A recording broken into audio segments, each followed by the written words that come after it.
Back to my channel. So ಹೇಗಿದ್ದೀರಾ? Super ಆಗಿದ್ದೀರಾ ಅಂತ ಅಂದ್ಕೊಂಡಿದ್ದೀನಿ. ನಾನು ಕೂಡ ತುಂಬ ಚೆನ್ನಾಗಿದ್ದೀನಿ. ಆ್ಯಂಡ್ ಇವತ್ತು ವ್ಲಾಗ್ ಮಾಡ್ತಾ ಇದ್ದೀನಿ, ಸಂಜೆಯಿಂದ ಸ್ಟಾರ್ಟ್ ಮಾಡಿದ್ದೀನಿ. ಸೊ ಇವತ್ತು ಮಗುಗೆ ವ್ಯಾಕ್ಸಿನೇಷನ್ ಇದೆ, 7th ಮಂತ್ ವ್ಯಾಕ್ಸಿನೇಷನ್. ಸೊ ಹಾಗಾಗಿ ಹೊರಡಬೇಕು.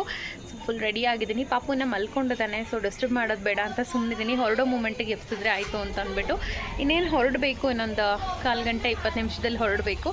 ಆ್ಯಂಡ್ ಟ್ಯೂಷನ್ ನಡೀತಾ ಇದೆ. ಇವತ್ತು ಟ್ಯೂಷನ್ ಬೇಡ ಅಂತ ಹೇಳೋಣ ಅಂತ ಅಂದ್ಕೊಂಡೆ, ಬಟ್ ಪಾಪ ಮಕ್ಳಿಗೆ ಟೆಸ್ಟ್ ನಡೀತಾ ಇದೆ. ಸೊ ಹಾಗಾಗಿ ಅಟ್ಲೀಸ್ಟ್ ಸ್ವಲ್ಪ ರಿವೈಸ್ ಮಾಡಿಸಿ ಕಳಿಸೋಣ ಅಂತ ಅಂದ್ಬಿಟ್ಟು ಸೊ 1 hour ಟ್ಯೂಷನ್ ಮಾಡೋಣ ಅಂತ ಅಂದ್ಬಿಟ್ಟು ಮಾಡ್ತಾಯಿದ್ದೀನಿ. ಮಕ್ಕಳು ಆಲ್ರೆಡಿ ಬಂದಿದ್ದಾರೆ, ಅವ್ರಿಗೆ ಸ್ವಲ್ಪ ರಿವಿಷನ್ ಹೇಳಿದ್ದೀನಿ. ಸೊ ಬರಿತಾ ಇದ್ದಾರೆ, ಮಾಡ್ತಾ ಇದ್ದಾರೆ. ಸೊ ಇನ್ನೇನು ಹೊರಡಬೇಕು. ಸೊ ತುಂಬ ಜನಕ್ಕೆ ಡೌಟ್ ಇರುತ್ತೆ, ಯಾವ್ಯಾವ ವ್ಯಾಕ್ಸಿನೇಷನ್ನ ಎಲ್ಲೆಲ್ಲಿ ಹಾಕಿಸ್ತಾ ಇದ್ದೀನಿ ನಾನು ಚೀಕುಗೆ ಅಂತ ಅಂದ್ಬಿಟ್ಟು. ಸೊ ಅದ್ರದ್ದು ಕೂಡ ಕಂಪ್ಲೀಟ್ ಇನ್ಫಾರ್ಮೇಷನನ್ನು ಕೊಡ್ತೀನಿ. ಬನ್ನಿ ಇವತ್ತಿನ ಬ್ಲಾಗ್ನ ಸ್ಟಾರ್ಟ್ ಮಾಡೋಣ, ಹೇಗಾಗುತ್ತೆ ಅಂತ ನೋಡೋಣ. ಹಾಗೆ ನಿಮಗೆ ಈ ಒಂದು ವಿಡಿಯೋ ಇಷ್ಟ ಆಗಿದ್ರೆ ಲೈಕ್ ಮಾಡಿ, ಶೇರ್ ಮಾಡಿ, ಸಬ್ಸ್ಕ್ರೈಬ್ ಮಾಡ್ಕೊಳ್ಳೋದನ್ನು ಮರಿಬೇಡಿ. ಈ ಒಂದು ಮರದಲ್ಲಿ ಸಿಕ್ಕಾಪಟ್ಟೆ ಕೋಗಿಲೆಗಳಿವೆ, ತುಂಬ ಕೋಗಿಲೆಗಳಿವೆ. ತುಂಬ ಚೆನ್ನಾಗಿ ಕೂಗ್ತಾ ಇದ್ವು ಇಷ್ಟೊತ್ತವರೆಗೂ. ನಾನು ವಿಡಿಯೋ ಆನ್ ಮಾಡಿದ ತಕ್ಷಣವೇ ಸೈಲೆಂಟ್ ಆಗ್ತಾ ಇವೆ. ಹಾಗೆ ಇದಕ್ಕೆ ಇಲ್ಲಿ ಸಿಕ್ಕಾಪಟ್ಟೆ ಇಷ್ಟ, ಎಷ್ಟು ಗ್ರೀನರಿ ಇದೆ, ತುಂಬ ಚೆನ್ನಾಗಿದೆ. ಸೊ ಹಾಗಾಗಿ ಇಲ್ಲಿ ಬರ್ಡ್ಸ್ ಕೂಡ ತುಂಬಾ ಜಾಸ್ತಿ ಇದೆ. ತುಂಬ ವೆರೈಟೀಸ್ ಆಫ್ ಬರ್ಡ್ಸ್ ಬರ್ತವೆ ಡೈಲಿ. ಎಷ್ಟು ಕ್ಯೂಟಾಗಿರ್ತವೆ ಗೊತ್ತಾ, ತುಂಬಾ ಕಲರ್ಫುಲ್ ಆಗಿವೆ. ಇವಾಗ ಯಾವುದು ಬರ್ಡ್ಸ್ ಕಾಣಿಸ್ತಾ ಇಲ್ಲ. In case ಕಾಣಿಸಿದ್ರೆ luck. ಹೋಗ್ತಾನೇ ಇದು ಆಗ್ಲಿಂದ, ಎಷ್ಟು ಚೆನ್ನಾಗಿತ್ತು. ಸೊ ಅದನ್ನು ರೆಕಾರ್ಡ್ ಮಾಡೋಣ ಅಂತ ಆನ್ ಮಾಡಿದೆ. ಎಸ್,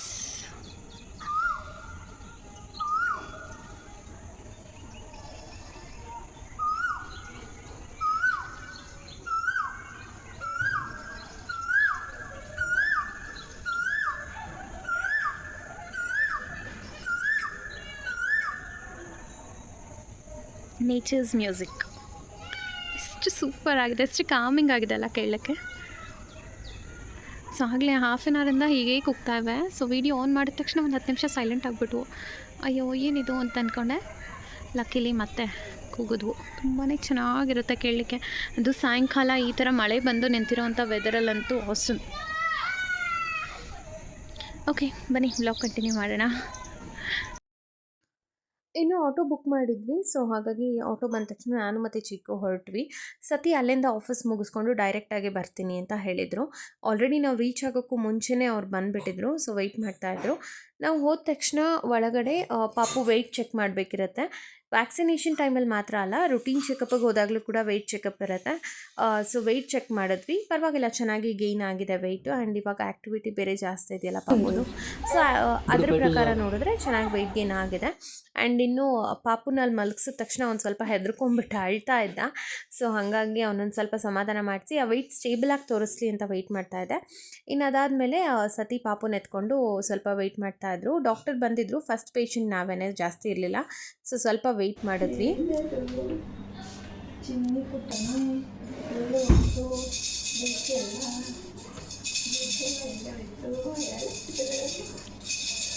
ಅಲ್ಲಿ ನೋಡಲ್ಲ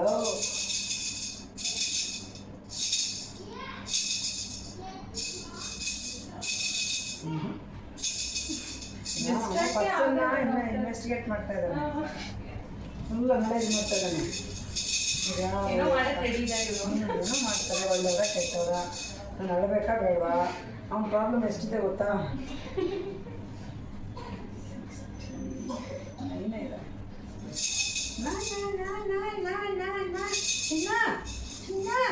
ಏನು ಏನು ವಿಷಯ, ಏನು ವಿಷಯ? ಪಾಟಿಟ್ಟು 16 ಪಾಟಿಟ್ಟು ನೆನ್ಪಿಟ್ಟು. ಓಕೆ, ಗುಡ್ ಬಾಯ್. ಇನ್ನು ಪಾಪು ಹುಟ್ಟಿದ ಮೇಲೆ ಹಾಸ್ಪಿಟ್ಲಲ್ಲಿ ಒಬ್ಬರು ಪೀಡಿಯಾಟ್ರಿಷಿಯನ್ ಚೆಕ್ ಮಾಡ್ತಾರಲ್ಲ, ಸೊ ಅವ್ರನ್ನೇ ನಾವು ಫಸ್ಟ್ ಮಂತ್ ಕಂಟಿನ್ಯೂ ಮಾಡಿದ್ವಿ. ಆಮೇಲೆ ನಮಗೆ ಯಾಕೋ ಆ ಡಾಕ್ಟರ್ ಸೆಟ್ ಆಗಲಿಲ್ಲ ಅಂತ ಅನ್ನಿಸ್ತು. ಚೀಕೋಗೂ ಅವ್ರು ಕೊಡೋವಂಥ ಮೆಡಿಸಿನ್ಸ್ ಆಗಲಿ ಅಷ್ಟೊಂದು ಸೆಟ್ ಆಗಲಿಲ್ಲ. ಸೊ ಹಾಗಾಗಿ ನಾವು ಪೀಡಿಯಾಟ್ರಿಷಿಯನನ್ನು ಚೇಂಜ್ ಮಾಡಿದ್ವಿ. ಸೊ ಇವಾಗ ಇಲ್ಲೇನು ನೋಡ್ತಾ ಇದ್ದಾರಲ್ಲ, ಈ ಪೀಡಿಯಾಟ್ರಿಷಿಯನ್ ಹತ್ರನೇ ನಾವು ಇವಾಗ ಕನ್ಸಲ್ಟ್ ಮಾಡ್ತಾ ಇರೋದು. ಆಲ್ಮೋಸ್ಟ್ ಒಂದು 7 months ಕನ್ಸಲ್ಟ್ ಮಾಡ್ತಾ ಇದ್ದೀವಿ. ಸೊ ತುಂಬಾ ಚೆನ್ನಾಗಿ ನೋಡ್ತಾರೆ. ಆ್ಯಂಡ್ ಪಾಪುಗೂ ಇವ್ರು ಕೊಡೋವಂಥ ಮೆಡಿಸಿನ್ಸ್ ಎಲ್ಲನೂ ಸ್ವಲ್ಪ ಬೇಗ ಕ್ಯೂರ್ ಆಗ್ತಾನೆ. ಸೊ ಇವ್ರ ಹತ್ರನೇ ಕನ್ಸಲ್ಟ್ ಮಾಡ್ತೀವಿ. 1 hour later. ಈ ಕ್ಲಿನಿಕ್ ನಮ್ಮ ಅತ್ತೆ ಮನೆಗೆ ತುಂಬ ಹತ್ತಿರ ಆಗುತ್ತೆ, ಅಂದರೆ ಸತಿ ಮನೆಗೆ. ಸೊ ಹಾಗಾಗಿ ಸ್ವಲ್ಪ ಹೊತ್ತು ನಮ್ಮ ಮನೆಗೆ ಹೋಗೋಣ ಅಂತ ಅಂದ್ಬಿಟ್ಟು ಅಲ್ಲಿಗೆ ಹೋಗಿದ್ವಿ. ಬಿಕಾಸ್ ನಮ್ಮ ಅತ್ತೆ ತುಂಬ ದಿನ ಆಗಿತ್ತು ಪಾಪುನ ನೋಡಿ. ಸೊ ಅವ್ರಿಗೂ ಸ್ವಲ್ಪ ಮಿಸ್ ಮಾಡ್ಕೊಳ್ತಾ ಇದ್ರು ಪಾಪುನ. ಹಾಗಾಗಿ ಅವ್ರಿಗೂ ಸ್ವಲ್ಪ ಟೈಮ್ ಸ್ಪೆಂಡ್ ಮಾಡ್ದಂಗೆ ಆಗುತ್ತೆ ಪಾಪು ಜೊತೆ ಅಂತ ಅಂದ್ಬಿಟ್ಟು ಕರ್ಕೊಂಡು ಹೋಗಿದ್ದೆ. ಸೊ ಆಲ್ರೆಡಿ ಅಲ್ಲಿ ಹೋದ ತಕ್ಷಣವೇ ಚೀಕು ಆಟ ಸ್ಟಾರ್ಟ್ ಮಾಡಿಬಿಟ್ಟ. ಅವನಿಗೆ ಇಂಜೆಕ್ಷನ್ ಹಾಕಿದಾರಾ ಇಲ್ವಾ ಅನ್ನೋದೇ ನಮಗೆ ಡೌಟ್ ಆಯಿತು. ಆ ರೇಂಜಿಗೆ ಆಟ ಆಡ್ತಾ ಇದ್ದ ಅವನು. ಆ್ಯಂಡ್ ಪಾಪ ಅಲ್ಲೂ ಕೂಡ ಅಳ್ಳಿಲ್ಲ ಅವನು ಹಾಸ್ಪಿಟ್ಲಲ್ಲಿ. ಇಂಜೆಕ್ಷನ್ ಹಾಕೋವಾಗ ಒಂದೆರಡು ನಿಮಿಷ ಹತ್ತು ಅಷ್ಟೇ. ಒಂದು 5 ಮಿನಿಟ್ಸ್ ಆದಮೇಲೆ ಮತ್ತೆ ಬ್ಯಾಕ್ ಟು ನಾರ್ಮಲ್ ಆಗೋದ. ಫುಲ್ ಆರಾಮಾಗಿ ಆಟ ಆಡಿಕೊಂಡು ನಕ್ಕೊಂಡಿದ್ದ. ಸೊ ನಮಗೆ ಆಶ್ಚರ್ಯ ಆಯಿತು, ಏನಪ್ಪ ಇದು ಅಂತ ಅಂದ್ಬಿಟ್ಟು. ಯೂಶ್ವಲಿ ಅಷ್ಟೊಂದು ಟ್ಯಾಂಟ್ರಮ್ಸ್ನ ಥ್ರೋ ಮಾಡಲ್ಲ ಪಾಪ, ಒಳ್ಳೆ ಮಗು ಅದು. ಸೊ ತುಂಬ ಕ್ವೈಟಾಗಿರುತ್ತೆ. ಹಾಗಾಗಿ ಡಾಕ್ಟರು ಹೇಳ್ತಾಯಿದ್ರು, ಎಷ್ಟು ಸೈಲೆಂಟ್ ಆಗಿದ್ದಾನೆ ನೋಡಿ, ಎಷ್ಟು ಚೆನ್ನಾಗಿ ಆ್ಯಕ್ಟಿವ್ ಆಗಿದ್ದಾನೆ ಇವನು, ತುಂಬ ಆ್ಯಕ್ಟಿವ್ ಆಗಿದ್ದಾನೆ ಅಂತ ಅಂದ್ಬಿಟ್ಟು. ಸೊ ಈ ಥರ ಮಾತುಗಳನ್ನ ಕೇಳಿಸ್ಕೊಳ್ಳೋಕೆ ಸಿಕ್ಕಾಪಟ್ಟೆ ಖುಷಿ ಆಗುತ್ತೆ. ಆ್ಯಂಡ್ ಇನ್ನು ನಾವು ನಮ್ಮ ಅತ್ತೆ ಮನೆಗೆ ಹೋಗಿ ಒಂದು 1 ಅವರ್ ಏನೋ ಇದ್ವಿ ಅಲ್ಲಿ. 1 ಅವರ್ ಆದಮೇಲೆ ಹೊರಟ್ಬಿಟ್ವಿ. ಆಲ್ರೆಡಿ ನಾವು ಮನೆಗೆ ಹೊರಟಾಗಲೇ 9 o'clock ಆಗೋಗಿತ್ತು. ಸೊ ಇನ್ನು ತುಂಬ ಲೇಟ್ ಮಾಡ್ಕೊಂಡು ಹೊರಡೋದು ಬೇಡ ಅಂತಂದ್ಬಿಟ್ಟು ಹೊರಟ್ವಿ. ಆ್ಯಂಡ್ ಇಲ್ಲಿ ನೋಡಿ ಚೀಕು ಇವಾಗಂತೂ ಏನೇ ಕಲರ್ಫುಲ್ ಟಾಯ್ಸು ಇಲ್ಲ ಏನಾದರೂ ಒಂದು ಸಾಮಾನು ಕಾಣಿಸಿದ್ರೆ ಅವನು ಅದನ್ನು ಮುಟ್ಟೋದಕ್ಕೆ ಅಂತಂದ್ಬಿಟ್ಟು ಈ ರೀತಿ ಅಂಬೆಗಾಲು ಇಟ್ಕೊಂಡು ಹೋಗ್ತಾನೆ ನಿಧಾನ. ಆ್ಯಂಡ್ ಇನ್ನೂ ಒಂದು 10 days ಆಗಿದೆ ಅಷ್ಟೇ ಅವನು ಈ ರೀತಿ ಅಂಬೆಗಾಲು ಇಟ್ಕೊಂಡು ಹೋಗ್ತಾ ಇರೋದಕ್ಕೆ. ಸೊ ಸ್ವಲ್ಪ ಸ್ಲೋ ಆಗಿ ಹೋಗ್ತಾನೆ, ಬಿಕಾಸ್ ಅವ್ನಿಗಿನ್ನ ಪ್ರಾಕ್ಟೀಸ್ ಆಗಬೇಕಲ್ಲ. ಸೊ ಸ್ಪೀಡ್ ಇಲ್ಲ, ಸ್ವಲ್ಪ ನಿಧಾನಕ್ಕೆ ಹೋಗ್ತಾನೆ. ಅದು ಅವ್ನಿಗೆ ಮೂಡಿದ್ದಾಗ ಮಾತ್ರ ಹೋಗ್ತಾನೆ.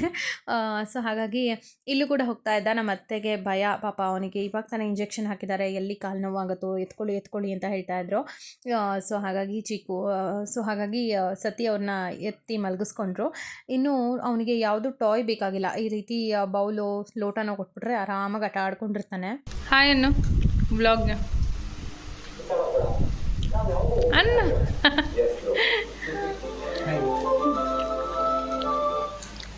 ಬಿಸಿ ಸಾಹೇಬ್ರು. Say hi baby. ಅಷ್ಟೇ ಆಗೋದು. ತಿಂಕೋ ಏ ಬೇಡ ಸಾಕು, ಏ ಸಾಕಪ್ಪ.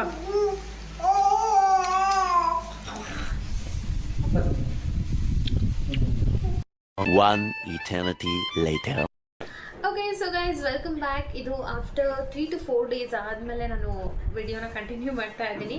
ಬಿಕಾಸ್ ಅವತ್ತು ವ್ಯಾಕ್ಸಿನೇಷನ್ ಆಗಿ ಬಂದಿದ್ದೆ ನಾವು ಲೇಟ್ ಆಯಿತು. ಸೊ ಹಾಗಾಗಿ ವಿಡಿಯೋ ಮಾಡಲಿಕ್ಕಾಗಲಿಲ್ಲ. ಅದಾದಮೇಲೆ ಸ್ವಲ್ಪ ಔಟಿಂಗ್ ಹೋಗಿದ್ವಿ, ಅದ್ರದ್ದು ಕೂಡ ವ್ಲಾಗ್ ಬರ್ತಾ ಇದೆ. ಸೊ ಔಟಿಂಗ್ ಹೋಗಿದ್ವಿ, ಅದಾದಮೇಲೆ ಸ್ವಲ್ಪ ಬ್ಯುಸಿ ಆಗಿಬಿಟ್ಟೆ. ಸೊ ಹಾಗಾಗಿ ವಿಡಿಯೋ ಮಾಡೋಕ್ಕೆ ಆಗಲಿಲ್ಲ. ಸೊ ಇವತ್ತು ವಿಡಿಯೋನ ಕಂಟಿನ್ಯೂ ಮಾಡ್ತಾ ಇದ್ದೀನಿ. ಸೊ ಇನ್ನು ಅವತ್ತು ಚೀಕುದು ವ್ಯಾಕ್ಸಿನೇಷನ್ ಆಗಿತ್ತು. ಆ್ಯಂಡ್ ನಾನು ವ್ಯಾಕ್ಸಿನೇಷನ್ ಡೀಟೇಲ್ಸ್ ಕೊಡ್ತೀನಿ ಅಂತ ಹೇಳಿದ್ದೆ, ಅದನ್ನು ಕೂಡ ಕೊಡ್ತೀನಿ. ಸೊ ಇನ್ನು ಡಾಕ್ಟರ್ ಹೇಳಿದ್ರು ಡೆವಲಪ್ಮೆಂಟ್ ತುಂಬ ಚೆನ್ನಾಗಿದೆ. ಆ್ಯಂಡ್ ಅವ್ನ ವೆಯ್ಟ್ ಗೇನ್ ಏನಿದೆಯಲ್ಲ ಅದು ಲೈಕ್ ನಾರ್ಮಲ್ ಬೇಬಿ ಹತ್ತತ್ರಕ್ಕೆ ಬರ್ತಾ ಇದ್ದಾನೆ ಅಂತ. ಬಿಕಾಸ್ ನಿಮಗೆ ಗೊತ್ತಿದ್ರೆ ಚಿಕ್ಕು ಪ್ರೀಟರ್ಮ್ ಬೇಬಿ ಜೊತೆಗೆ IUGR ಬೇಬಿ ಆಗಿದ್ದ. ಅಂದರೆ ಪ್ರೀಟರ್ಮ್ ಅಂತಂದರೆ ಲೇಟ್ ಪ್ರೀಟರ್ಮು. ಸೊ IUGR ಬೇಬಿ ಆಗಿದ್ದ. ಸೊ ಹಾಗಾಗಿ ಅವ್ನು ಹುಟ್ಟಿದಾಗ ಅವನ ವೆಯ್ಟ್ ಬಂದು ಜಸ್ಟ್ 1 kg 920 grams ಇತ್ತು ಅವ್ನು ಹುಟ್ಟಿದಾಗ. ಆ್ಯಂಡ್ ಅವನಿಗೆ ಜಾಂಡಸ್ ಇತ್ತು, ಅದೆಲ್ಲ ಮುಗಿಸಿ ಅವನ ಡಿಸ್ಚಾರ್ಜಿಗೆ ಡಿಸ್ಚಾರ್ಜ್ ಆಗೋ ಟೈಮಲ್ಲಿ ಅವ್ನ ವೆಯ್ಟ್ ಬಂದು 1 kg 840 grams ಅಷ್ಟೇ ಬಂದಿದ್ದು. ಸೊ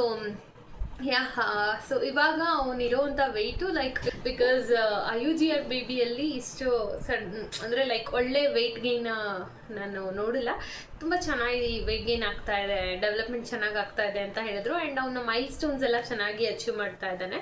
ಸೊ ನನಗೆ ಅಂದರೆ ನಾವು ಲಾಸ್ಟ್ ಟೈಮ್ 6th month ವ್ಯಾಕ್ಸಿನೇಷನ್ಗೆ ಏನು ಹೋಗಿದ್ವಲ್ಲ, ಅವಾಗಕ್ಕಿಂತ ಇವಾಗ ಹತ್ತಿರ 500 grams to 400 to 500 grams ಅವನು ಕಾಲ್ ಬಂತು. ಸೊ ಅವಾಗಕ್ಕಿಂತ ಇವಾಗ ಅವನು 400 to 500 grams ಅಷ್ಟೇ ಜಾಸ್ತಿ ಆಗಿರೋದು. ಸೊ ಹಾಗಾಗಿ ನನಗೆ ಸ್ವಲ್ಪ ಟೆನ್ಷನ್ ಇತ್ತು, ಏನಪ್ಪ ಇದು ಅಂತಂದ್ಬಿಟ್ಟು. ನಾನು 1 kg ಬರ್ತಾನೆ ಅಂತ ನನ್ನ ಥಾಟ್ ಇತ್ತು. ಬಟ್ ಹಂಗಾಗಿದ್ದಕ್ಕೆ ನಾನು ಡಾಕ್ಟರ್ನ ಕೇಳಿದೆ, ಡಾಕ್ಟರ್ ಏನಿದು ಜಸ್ಟ್ 500 grams ಬಂದಿದ್ದಾನಲ್ಲ ಅಂತ. ಸೊ ಡಾಕ್ಟರ್ ಹೇಳಿದ್ರು ಇಲ್ಲ, ಇಟ್ಸ್ ನಾರ್ಮಲ್. ಸೊ ಇನ್ಮೇಲೆ ಬೇಬಿದು ಪರ್ ಮಂತ್ ವೆಯ್ಟ್ ಜಸ್ಟ್ 400 500 600 ಈ ಥರನೇ ವೆಯ್ಟ್ ಗೇನ್ ಆಗ್ತಾ ಹೋಗ್ತಾರೆ. ಬಿಕಾಸ್ ಇವಾಗ ಅವ್ರ ಆ್ಯಕ್ಟಿವಿಟಿ ಜಾಸ್ತಿ ಇರುತ್ತೆ ಅಂತ ಅಂದ್ಬಿಟ್ಟು. ಆ್ಯಂಡ್ ಇನ್ ಕೇಸ್ ನೀವು ನನ್ನ ಪ್ರೀವಿಯಸ್ ವ್ಲಾಗ್ ನೋಡಿದ್ರೆ ನಾನು ಅದರಲ್ಲಿ ಕೂಡ ಹೇಳಿದ್ದೀನಿ, ಬೇಬಿ ಇವಾಗ ಕ್ರಾಲ್ ಮಾಡೋಕ್ಕೆ ಸ್ಟಾರ್ಟ್ ಮಾಡಿದ್ದಾನೆ. ಚೀಕು ಇವಾಗ ಸ್ವಲ್ಪ ಕ್ರಾಲ್ ಮಾಡ್ತಾನೆ. ಸೊ ಹಾಗಾಗಿ ಅಂಬೆಗಾಲು ಇಡೋದಕ್ಕೆ ಸ್ಟಾರ್ಟ್ ಮಾಡಿದ್ರಿಂದ ಅವನು ಕೂತ್ಕೊಳ್ಳೋಕೆ ಟ್ರೈ ಮಾಡ್ತಾನೆ. ಆ್ಯಂಡ್ ಇವಾಗ ಸ್ವಲ್ಪ ಜಾಸ್ತಿ ಅಂಬೆಗಾಲು ಇಟ್ಕೊಂಡು ಮುಂದೆ ಹೋಗ್ತಾನೆ. ಸೊ ಇದೆಲ್ಲ ಆ್ಯಕ್ಟಿವಿಟಿ ಆಗ್ತಾ ಇರೋದ್ರಿಂದ ಅವ್ರು ಏನು ಕನ್ಸ್ಯೂಮ್ ಮಾಡಿರ್ತಾರಲ್ಲ ಫುಡ್ಡು, ಅದಲ್ಲೇ ಬೇಗ ಅವನಿಗೆ ಡೈಜೆಷನ್ ಆಗ್ತಾ ಇದೆ. ಸೊ ಹಾಗಾಗಿ ವೆಯ್ಟ್ ಸ್ವಲ್ಪ ನಾರ್ಮಲ್ ಆಗಿ ಗೇನ್ ಆಗ್ತಾರೆ ಅಂತ ಹೇಳಿದ್ರು. ಆ್ಯಂಡ್ 1 kg ಎಲ್ಲ ಗೇನ್ ಆಗಲ್ಲ ಅಂತ ಹೇಳಿದ್ರು. ಸೊ ಹಾಗಾಗಿ ವೆಯ್ಟ್ ಗೇನ್ ನಾರ್ಮಲ್ ಇದೆ ಆ್ಯಂಡ್ ತುಂಬ ಆ್ಯಕ್ಟಿವ್ ಆಗಿದ್ದಾನೆ. ಸೊ ಚೆನ್ನಾಗಿ ಡೆವಲಪ್ಮೆಂಟ್ ಆಗಿದೆ ಅಂತ ಹೇಳಿದ್ರು. That was a very happy news. ಹಾಗಾಗಿ ಡಾಕ್ಟರ್ ಹಾಗೆ ಹೇಳಿದ ತಕ್ಷಣ ತುಂಬ ಖುಷಿ ಆಯಿತು. ಬಿಕಾಸ್ ಯಾವುದೇ ತಾಯಿಗಾದ್ರೂ ಅವ್ರ ಮಗು ಬಗ್ಗೆ ಈ ಥರ ಪಾಸಿಟಿವ್ ಕಾಂಪ್ಲಿಮೆಂಟ್ಸನ್ನು ಕೇಳಿದ್ರೆ ತುಂಬ ಖುಷಿ ಆಗುತ್ತಲ್ಲ. ಸೊ ಹಾಗಾಗಿ ತುಂಬ ಖುಷಿ ಆಯಿತು. Especially if you are a preterm baby mom, ನಿಮಗೆ ಗೊತ್ತಿರುತ್ತೆ ಎಷ್ಟು ಖುಷಿ ಆಗುತ್ತೆ ಅಂತ ಅಂದ್ಬಿಟ್ಟು. ಆ್ಯಂಡ್ ದೆನ್ ವ್ಯಾಕ್ಸಿನೇಷನ್ ವಿಷಯಕ್ಕೆ ಬರೋದಾದರೆ, ನಮಗೆ ಈ ವ್ಯಾಕ್ಸಿನೇಷನ್ಗೆ ಜ್ವರ ಬರಲ್ಲ ಅಂತ ಹೇಳಿದರು. ಆ್ಯಂಡ್ ಲೈಕ್ ವೈಸ್ ಜ್ವರ ಬರಲಿಲ್ಲ. ಲಾಸ್ಟ್ ಮಂತ್ ಕೊಡಿಸಿದಾಗಲೂ ಜ್ವರ ಬರಲಿಲ್ಲ. ಸೊ ಈ ಟೈಮು ಜ್ವರ ಬರಲಿಲ್ಲ. ಆ್ಯಂಡ್ ಇನ್ನು ಫುಡ್ ವಿಷಯಕ್ಕೆ ಬಂದರೆ, ನನಗೆ ಒಂದಷ್ಟು ಡೌಟ್ಸ್ ಇತ್ತು, ಇನ್ಮೇಲೆ ಏನೇನು ಸ್ಟಾರ್ಟ್ ಮಾಡ್ಬೋದು ಈ ಮಂತಿಂದ ಅಂತ ಅಂದ್ಬಿಟ್ಟು. ಸೊ ಈ ಮಂತಿಂದ ಡಾಕ್ಟರ್ ಬಂದು ಡೇಟ್ಸ್ ಆಗಿ ಕರ್ಡ್ನ ಸ್ಟಾರ್ಟ್ ಮಾಡಿ ಅಂತ ಹೇಳಿದ್ದಾರೆ. ಬಿಕಾಸ್ ಇವಾಗ ಚೀಕು ಒಂದು 7.5 ತಿಂಗಳಾಗಿದೆ ಅವನಿಗೆ. ಸೊ ಹಾಗಾಗಿ ಡೇಟ್ಸ್ ಮತ್ತು ಕರ್ಡ್ ಸ್ಟಾರ್ಟ್ ಮಾಡಿ ಅಂತ ಹೇಳಿದ್ದಾರೆ. ಅಂದರೆ ಮನೆಯಲ್ಲೇ ಹೆಪ್ಪು ಹಾಕ್ಬಿಟ್ಟು ಮೊಸರು ಮಾಡಿರ್ತೀವಲ್ಲ ಅದನ್ನು ಯೂಸ್ ಮಾಡಿ ಅಂತ ಹೇಳಿದ್ದಾರೆ. ಸೊ ಹಾಗಾಗಿ ಅದನ್ನು ಸ್ಟಾರ್ಟ್ ಮಾಡಿದ್ದೀವಿ. ಆ್ಯಂಡ್ ಎಸ್, ಇನ್ನು ವ್ಯಾಕ್ಸಿನೇಷನ್ ವಿಷಯಕ್ಕೆ ಬರೋದಾದರೆ, ಸೊ ನಾನು ನನ್ನ ಮಗುಗೆ ಕೊಡಿಸಿದ್ದೆಲ್ಲ ಗೌರ್ಮೆಂಟ್ ವ್ಯಾಕ್ಸಿನೇಷನ್ಸೇ. ಸೊ ಗೌರ್ಮೆಂಟಲ್ಲಿ 1.5 ತಿಂಗಳು, 2.5 ತಿಂಗಳು, 3.5 ತಿಂಗಳದ್ದು ವ್ಯಾಕ್ಸಿನೇಷನ್ ಸಿಗುತ್ತೆ. ನೀವು ಹಾಸ್ಪಿಟ್ಲಿಂದ ಮಗುನ ಡಿಸ್ಚಾರ್ಜ್ ಮಾಡಿಸಿ ಮನೆ ಕರ್ಕೊಂಡು ಹೋಗೋವಾಗಲೇ ವ್ಯಾಕ್ಸಿನೇಷನ್ಸ್ ಫಸ್ಟ್ ಹಾಕ್ಸಿರ್ತಾರೆ. ಯಾವ್ದ್ಯಾವುದು ಅಂತಂದರೆ OPV, BCG ಹಾಗೆ ಹೆಪಟೈಟಿಸ್ ವ್ಯಾಕ್ಸಿನೇಷನ್ಸ್ ಅಲ್ಲೇ ಕಂಪ್ಲೀಟ್ ಆಗಿರುತ್ತೆ. ಅದಾದಮೇಲೆ ಮಗುನ ಡಿಸ್ಚಾರ್ಜ್ ಮಾಡ್ತಾರೆ. ಸೊ ಮಗುಗೆ 1.5 ತಿಂಗಳು ಅಂದರೆ 6 ವೀಕ್ಸ್ ಆದಾಗ ಒಂದು ವ್ಯಾಕ್ಸಿನೇಷನ್ಸ್ ಇರುತ್ತೆ. ಆಮೇಲೆ 2.5 ತಿಂಗಳಿಗೊಂದಿರುತ್ತೆ, 3.5 ತಿಂಗಳಿಗೊಂದಿರುತ್ತೆ. ಸೊ ಈ 3 ತಿಂಗಳದ್ದು ವ್ಯಾಕ್ಸಿನೇಷನ್ಸ್ ಆದಮೇಲೆ 1.5, 2.5, 3.5 ಆದಮೇಲೆ ಗೌರ್ಮೆಂಟಲ್ಲಿ ಡೈರೆಕ್ಟಾಗಿ 9 ಮಂತ್ ವ್ಯಾಕ್ಸಿನೇಷನ್ಸನ್ನು ಕೊಡ್ತಾರೆ. ಸೊ ಇದ್ರ ಮಧ್ಯ 6th ಮಂತದೊಂದು 7th ಮಂತದೊಂದು ವ್ಯಾಕ್ಸಿನೇಷನ್ ಬರುತ್ತೆ. ಅದನ್ನು ನೀವು ಪ್ರೈವೇಟಲ್ಲಿ ಹಾಕಿಸ್ಬೇಕಾಗತ್ತೆ. ಸೊ ನಾನು ಕೂಡ ಚೀಕುಗೆ ಗೌರ್ಮೆಂಟಲ್ಲಿ ಫಸ್ಟ್ ಹಾಕಿಸಿ, first month, second month, third ಮಂತದ್ದು ಹಾಕ್ಸಿದ್ದೀನಿ. ಇನ್ನು ಈ 6th ಮಂತ್ ಮತ್ತು 7th ಮಂತದ್ದು ಏನಿರುತ್ತಲ್ಲ ಅದೊಂಥರ ಆಪ್ಷನಲ್ ಅಂತ ಹೇಳ್ತಾರೆ. ಫ್ಲೂ ವ್ಯಾಕ್ಸಿನೇಷನ್ ಅಂತ ಅಂದ್ಬಿಟ್ಟು. ಸೊ ಇನ್ಫ್ಲೂಯೆನ್ಸಾ ವ್ಯಾಕ್ಸಿನೇಷನ್ ಅನ್ನು ಕೊಡ್ತಾರೆ. 6th ಮಂತಲ್ಲಿ ಫಸ್ಟ್ ಡೋಸ್ ಇರುತ್ತೆ. 7th ಮಂತಲ್ಲಿ ಅದರದ್ದೇ ಸೆಕೆಂಡ್ ಡೋಸ್, ಅಂದರೆ ಫ್ಲೂ ವ್ಯಾಕ್ಸಿನೇಷನ್ದೇ ಸೆಕೆಂಡ್ ಡೋಸ್ ಇರುತ್ತೆ. ಸೊ ಅದನ್ನು ಹಾಕ್ಸಿದ್ದಾಯಿತು ಇವಾಗ ಚೀಕುಗೆ. ಇದಕ್ಕೆ ಜ್ವರ ಬರೋದಿಲ್ಲ. ಸೊ ಇನ್ ಕೇಸ್ ಬಂದರೆ ನೀವು ಒಂದ್ಸತಿ ಡಾಕ್ಟರ್ನ ಯಾವುದಕ್ಕೂ ಕನ್ಸಲ್ಟ್ ಮಾಡಿ. ಬರೋದಿಲ್ಲ, ಮ್ಯಾಕ್ಸಿಮಮ್ ಬರೋದಿಲ್ಲ ಜ್ವರ. ಚೀಕುಗೂ ಕೂಡ ಬಂದಿರಲಿಲ್ಲ, ಲಾಸ್ಟ್ ಮಂತು ಬಂದಿರಲಿಲ್ಲ, ಈ ಮಂತ್ ಕೂಡ ಬಂದಿಲ್ಲ. ಆ್ಯಂಡ್ ಅದಾದಮೇಲೆ ಇನ್ನು 9th ಮಂತ್ಗೆ ಗೌರ್ಮೆಂಟಲ್ಲಿ MR ಅಂತ ವ್ಯಾಕ್ಸಿನೇಷನನ್ನು ಕೊಡ್ತಾರೆ. ಸೊ ಅದೇನು ಅಂತಂದರೆ ಮಿಸಲ್ಸ್ ಮತ್ತು ರುಬೆಲ್ಲಾ ಅಂತ ಅಂದ್ಬಿಟ್ಟು ಬರೀ MR ವ್ಯಾಕ್ಸಿನೇಷನನ್ನು ಗೌರ್ಮೆಂಟಲ್ಲಿ ಕೊಡೋದು. ಪ್ರೈವೇಟಲ್ಲಿ ನೀವು ಹಾಕ್ಸೋದಾದರೆ ಪ್ರೈವೇಟಲ್ಲಿ MMR ಅಂತ ಕೊಡ್ತಾರೆ. ಸೊ ಅದೇನಂದರೆ ಮಿಸಲ್ಸ್, ಮಂಪ್ಸ್ ಮತ್ತು ರುಬೆಲ್ಲಾ ಅಂತ ಅಂದ್ಬಿಟ್ಟು. ಸೊ ನಾವು ಕೂಡ 9th ಮಂತಲ್ಲಿ ಸೊ ಆ ಒಂದು ವ್ಯಾಕ್ಸಿನೇಷನ್ ಜೊತೆ ಇನ್ನು 2-3 ವ್ಯಾಕ್ಸಿನೇಷನನ್ನು 9th ಮಂತಲ್ಲಿ ಕೊಡ್ತಾರೆ. ಸೊ ನಾವು MMR ಅನ್ನು ಇದರಲ್ಲಿ ಪ್ರೈವೇಟಲ್ಲಿ ಹಾಕಿಸಿ ಮಿಕ್ಕಿದ 2 ಗೌರ್ಮೆಂಟಲ್ಲಿ ಹಾಕ್ಸೋಣ ಅಂತ ಅಂದ್ಕೊಂಡಿದ್ದೀವಿ. ಅದು ಕೂಡ ವರ್ಕ್ ಆಗುತ್ತೆ ಅಂತ ಹೇಳಿದ್ದಾರೆ ಡಾಕ್ಟರು. ಸೊ ಹಾಗಾಗಿ MMRನ ನಾವು ಗೌರ್ಮೆಂಟಲ್ಲಿ MMRನ ನಾವು ಪ್ರೈವೇಟಲ್ಲಿ ಹಾಕಿಸೋ ಪ್ಲಾನ್ ಇದೆ. ಆಮೇಲೆ ಮಿಕ್ಕಿದ 2 ವ್ಯಾಕ್ಸಿನೇಷನನ್ನು ನಾವು ಗೌರ್ಮೆಂಟಲ್ಲೇ ಹಾಕಿಸ್ತೀವಿ. ಸೊ ಈ ಥರ ನೀವು ಕೂಡ ಪ್ಲಾನ್ ಮಾಡ್ಕೊಳ್ಬೋದು. ಇನ್ ಕೇಸ್ ನಿಮಗೆ ಪ್ರೈವೇಟಲ್ಲೇ ಹಾಕ್ಸೋದಿದ್ರೆ ಪ್ರೈವೇಟಲ್ಲೂ ಕೂಡ ಹಾಕಿಸ್ಕೋಬಹುದು. ಸೊ ನಾನು ಸುಮ್ಮನೆ ಹಾಕ್ಸಲ್ಲ ವ್ಯಾಕ್ಸಿನೇಷನನ್ನು. ನಾನು ಪಾಪುಗೆ ಫಸ್ಟು ಗೌರ್ಮೆಂಟಲ್ಲಿ ವ್ಯಾಕ್ಸಿನೇಷನ್ ಹಾಕಿಸ್ಬೇಕಾ, ಪ್ರೈವೇಟಲ್ಲಿ ವ್ಯಾಕ್ಸಿನೇಷನ್ ಹಾಕಿಸ್ಬೇಕಾ ಅಂತ ಸಿಕ್ಕಾಪಟ್ಟೆ ಕನ್ಫ್ಯೂಷನಲ್ಲಿದ್ದೆ. ಸೊ ಅದಾದಮೇಲೆ ಇವಾಗ ತುಂಬ ಜನಕ್ಕೆ ಕೇಳಿ ನಾನು ತುಂಬ ಕಡೆ ರಿಸರ್ಚ್ ಮಾಡಿ ಅದಾದಮೇಲೆ ನಾನು ಕೂಡ ಈ ಸ್ಟೆಪ್ ತೊಗೊಂಡದ್ದು. ಸೊ ನಾನು ಚೀಕುಗೆ ಫಸ್ಟ್, ಸೆಕೆಂಡ್, ಥರ್ಡ್ ಮಂತನ್ನು ಗೌರ್ಮೆಂಟಲ್ಲಿ ಕೊಡ್ಸಿದ್ದೀನಿ. ಹಾಗೆ 6th, 7th ಮಂತು ಗೌರ್ಮೆಂಟಲ್ಲಿ ಅವೈಲೇಬಲ್ ಇಲ್ಲ. ಸೊ ಹಾಗಾಗಿ ಪ್ರೈವೇಟಲ್ಲಿ ಕೊಡ್ಸ್ಕೊಂಡಿದ್ದೀನಿ, ಅದು ಆಪ್ಷನಲ್.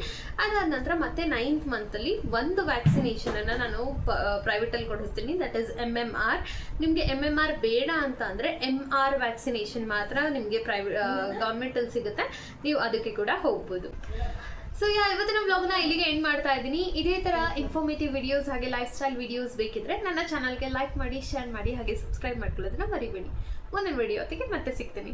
ಬಾಯ್.